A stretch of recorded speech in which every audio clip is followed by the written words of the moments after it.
28 август таҳти раёсати президенти ҷумҳурии Тоҷикистон пешвои миллат раиси ҳукумати кишвар муҳтарам Эмомалӣ Раҳмон маҷлиси ҳукумати ҷумҳурии Тоҷикистон баргузор гардид.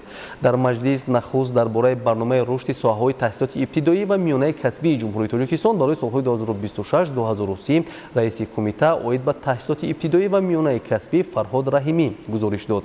Таъкид гардид ки барнома бо мақсади ҳалли мушкилоти соҳаҳои таҳсилоти ибтидоӣ ва миёнаи касбӣ аз ҷумла навсозии низоми таълим, таҳкими заминаҳои моддию техникӣ, таъмир ва сохтмони биноҳо, озмоишгоҳҳо ва устухонаҳои таълимӣ, бозомӯзӣ ва такмили ихтисоси омӯзгорону устоҳои таълимӣ, баландбардоштани сифати тайёр кардани кадрҳои коргарӣ, рақамикунонии соҳаҳои таҳсилоти ибтидоӣ ва миёнаи касбӣ ва фарогирии бештари ҷавонон ба касбомӯзӣ таҳия гардидааст.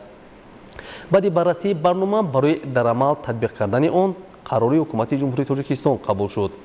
вазорат идораҳои марбута дастур гирифтанд ки барномаро дар доираи маблағҳои муайяншуда амалӣ карда аз натиҷааш ҳамасола ба ҳукумати кишвар маълумот пешниҳод намоянд. сипас барномаи давлатии рушди пахши телевизиони рақамӣ дар ҷумҳурии Тоҷикистон барои солҳои 2026-2030 муҳокима карда шуд. гуфта шуд ки мақсади таҳияи барнома фарогирии пурраи минтақаҳои кишвар бо мавҷи шабакаҳои телевизион ва радиои давлатӣ дар пахши рақамӣ, инчунин такмили инфраструктур ва қонеъсозии ниёзҳои иттилоотии ҷомеа ва шаҳрвандон мебошад. қарор карда шуд ки барнома ва нақшаи чорабиниҳо тасдиқ ва татбиқи босамари он таъмин карда шавад. дар кори маҷлис ҳамчунин корҳо барои таҳияи дурнамои нишондиҳандаҳои асосии макроиқтисодии ҷумҳурии Тоҷикистон дар соли 2027 ва параметрҳои асосии он барои солҳои 2028-2029 муҳокима карда шуд. баъди баррасии масъалаҳои рӯзномаи маҷлис, президенти кишвар муҳтарам Эмомалӣ Раҳмон барои иҷрои дастуру супоришҳо ва амалисозии ҳадафҳои созанда дар назди масъулини соҳаҳои марбута вазифаҳо гузоштанд.